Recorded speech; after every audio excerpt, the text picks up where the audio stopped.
Menjadi orang Toraja tentu merupakan kebanggaan kita. Namun, seandainya Injil tidak diberitakan ke tanah Toraja, maka mungkin kita tidak pernah mengenal kekristenan, apalagi menjadi orang Kristen dan menjadi pengikut Kristus. Tetapi syukur, kita bisa mendapatkan kabar keselamatan itu melalui perjuangan seorang pendeta muda dari negeri Belanda yang dengan rela karena panggilan untuk memberitakan Injil keselamatan mau datang ke tanah Toraja. Beliau adalah Antoni Aris van de Lustrecht. Pada usia yang masih muda, yaitu 28 tahun, beliau meninggalkan negerinya Belanda untuk satu tujuan yang mulia, yaitu mengabarkan Injil. Meskipun harus menempuh perjalanan yang panjang dan melelahkan, mengarungi samudera dan benua hingga tiba di Toraja pada tanggal 10 November 1913 dan tidak pernah kembali lagi ke negerinya. Bersama dengan istrinya Alida van de Lustrecht yang merupakan misionaris pertama yang menginjakan kakinya di bumi Toraja. Atas jasanya, masyarakat Toraja dapat mengenal Injil Kristus.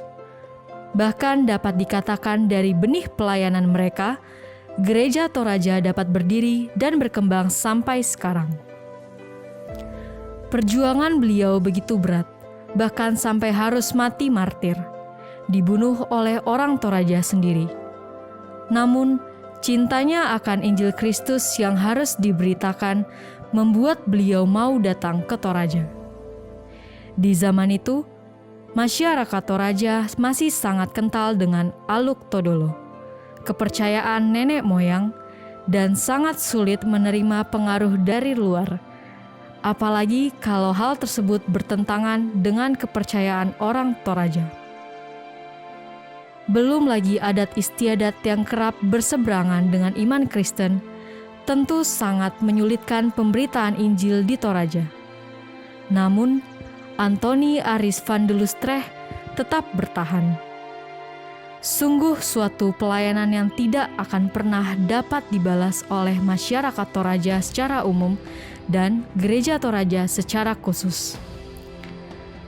Salah satu kontribusi atau sumbangan besar yang dilakukan oleh Antoni Aris van de Lustrecht bagi kehidupan orang Toraja adalah rintisan dalam dunia pendidikan melalui pembangunan sekolah-sekolah Zending. Inilah salah satu cara yang ditempuh untuk dapat masuk berbaur dengan masyarakat Toraja pada waktu itu. Kita, orang Toraja, bisa merasakan dunia pendidikan karena jasa-jasa beliau. Sejarah kelam di masa lalu, meskipun harus merenggut nyawa seorang yang tulus hatinya untuk membangun suatu masyarakat buta pada saat itu, namun telah membuahkan hasil yang luar biasa yang bisa dirasakan oleh masyarakat Toraja hingga generasi sekarang. Kita dan anak-anak kita dapat mengenal Injil Kristus.